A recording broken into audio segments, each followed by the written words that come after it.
Everybody, welcome to Ranked Play for Dummies. This is going to be episode 1. Bear with me, this is my first time ever making a video like this, so I'll try to explain everything in the most basic terms possible, because I know a lot of you guys probably have got no competitive experience, and you're just looking for ways to improve at Ranked. So if this is something that you're wanting to kind of climb the ranks and get up towards Crimson, Iridescent, even T250, then this is definitely something that you should pay attention to and try to apply in your games. So we have 3 main points today. The first one is going to be flow, which I'll explain in a minute. And the second one is going to be reading your minimap. And the third one is going to be understanding your opponents. And we'll get to all of these. But the first one is going to be flow. So, first of all, why is any of this important? I would say if you want to win ranked games and climb to the best rank, then you need to do whatever it takes to win, obviously. Hell yeah. You should always assume, this is probably the #1 rule, you should always assume that your teammates are incompetent and they have no idea what to do to win the map, and they're probably going to try to lose you the map, unintentionally, or maybe intentionally. And this applies to every rank, from bronze to T250. I've seen some crazy things, even in my games, in the Iridescent and T250 lobbies. And if you don't do it, if you don't play for the win, then no one on your team is going to do it. So if you don't do it, then no one is going to, okay? So just assume that. Okay, the first thing is flow. So what is flow? Basically, flow means, depending on where you spawn, how many teammates are in front of you, where your teammates are, what should you do, where should you go, and what should you look at? Should you run forward? Should you run backwards? Should you stay in the same spot? Should you go to the objective? Or should you play away from it? Okay, so here's an example of flow. This is Scar, this is a P1. Okay, so let's assume that your teammates have the hill control. You have a teammate top blue, you have a teammate in the hill, and you have a teammate in yellow. I feel like this is probably the most common setup that you're going to end up getting into, and this is one of the ones where it definitely matters a lot on what you do here. So when you spawn here, you are the last guy in the flow, right? So what should you do? Should you run to the hill? Or should you go left? Or should you go right? Or should you stay here? So honestly, it depends, but I would say in this situation, if you're spawning here, what I see a lot of people do is they run to the hill, they give up the spawn. If this guy dies, and instead of them spawning here, where we want them to be spawning, they're going to spawn here. So why do we want these spawns in the first place? Because this part of the map, look how close we are to the hard point. We have all of this free reign territory to basically take 5 steps in front of us, get to the hill. We have a building right here. This is the preferred side for this P1, okay? So if you spawn here, your teammates have this setup. The enemies are spawning here. You should hold this. Maybe help your teammate B cut if he needs help in the time if it's contested. Otherwise, you should stay around this area and look towards the right. Or something else you could do, depending on if you have kills or not, is you could run to the plane, cut these guys off spawn, and that gives you 3 seconds from when you kill the first person to run back to here to block the spawn again. So as long as you are back around this area by the time the enemies are spawning, they're not going to spawn behind you. They'll keep spawning here. So you can keep doing this over and over and over again, and they will keep hitting this area, and you can just kill them on repeat.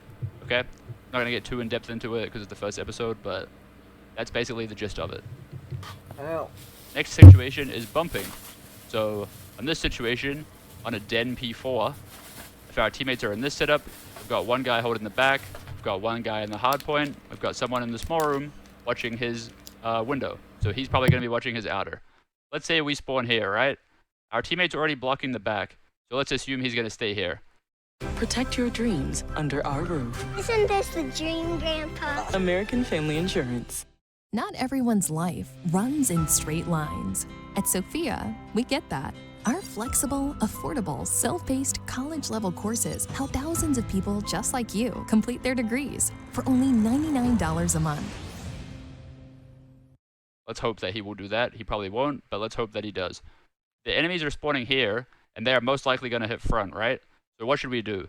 We should run to the hard point, and we should have this guy either play with us in the hill, and we can play a crossfire setup, or this guy can run forwards and cut the enemies before they're expecting him to be there. They're going to be jumping through this inner area or running up the outer rooftops. So if he peeks this outer heady right here, he's going to get free kills because the enemies are not expecting him to do that.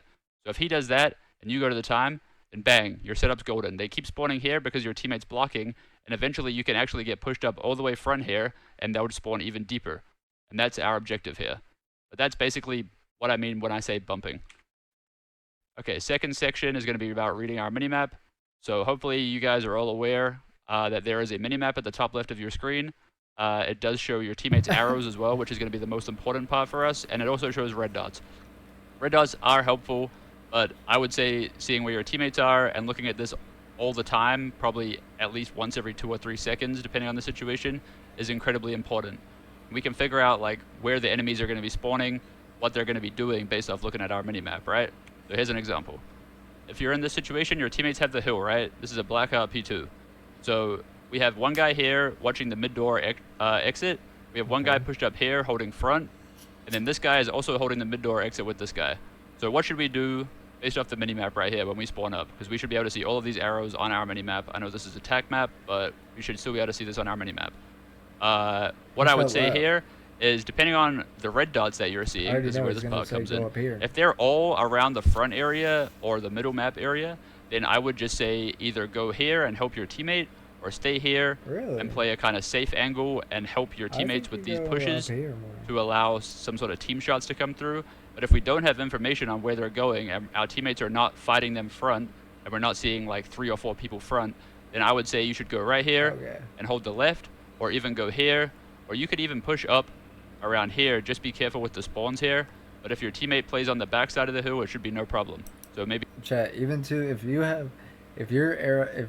have one person back here blocking, this guy can push all the way up here and it'll have them spawning like deep back here. If you're blocking, you can push all the way up here. you communicate that in the voice chat, or you could just play kind of a safer deep angle right here to make sure that you're still blocking the back spawns while you hold the left. This way your teammates have everything.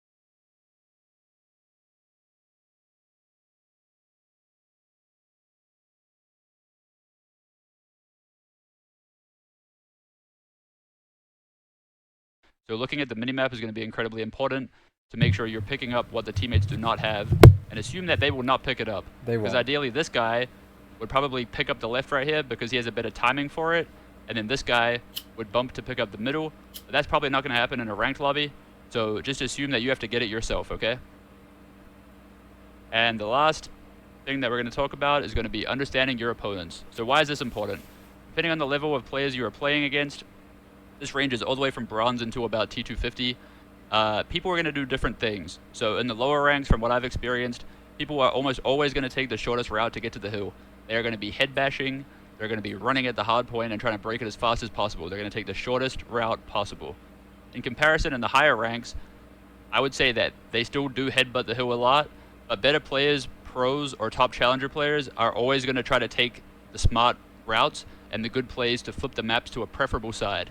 So as we talked about in the Scar P1, having that cement side is the more important side. So it is our job to stop that, because we should assume that your teammates will always make the wrong play. Remember, rule number 1, your teammates are not trying to win the game, so you have to do it or no one else is going to. Okay? So here is an example of it. If we're in this situation, right, we're number 4, we're going back to the same exact situation as the Scar P1 that we talked about. They're all spawning here, right? What do we think that they're going to do if they're spawning here? And we know that now from looking at this. So where this guy, they are all going to, I would say 2, if not 3, maybe even 4, are going to run at this B cut and try to run through this little cut and bash the time. So what should we do here? Well, depending on what our teammates see, and if this guy is still alive, we should assume that they're probably going to hit this alleyway, and they're probably also going to go around here. Even though that is a bit of a longer route play, I would assume that some people would still do that. So you should probably check your timings on the right every now and then, or you could even push this out like we talked about before, or you can just help your teammate and stand on the concrete wall and hold his right so that he can play safe on the hard point without dying.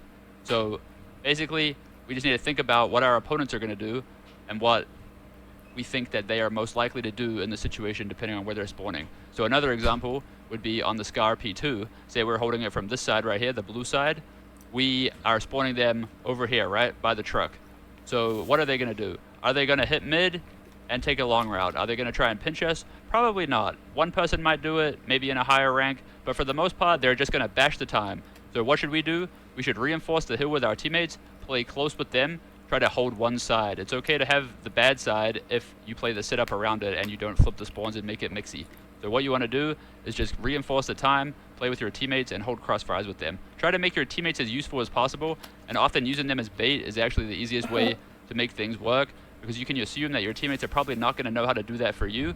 So if you bait them and play off of their positioning, then it will make the game a lot easier for you. And that's it for the first episode. I don't want to dive too deep into things, but if you guys enjoyed the video, let me know in the comments below. Hell yeah. And if you want to see anything else in particular,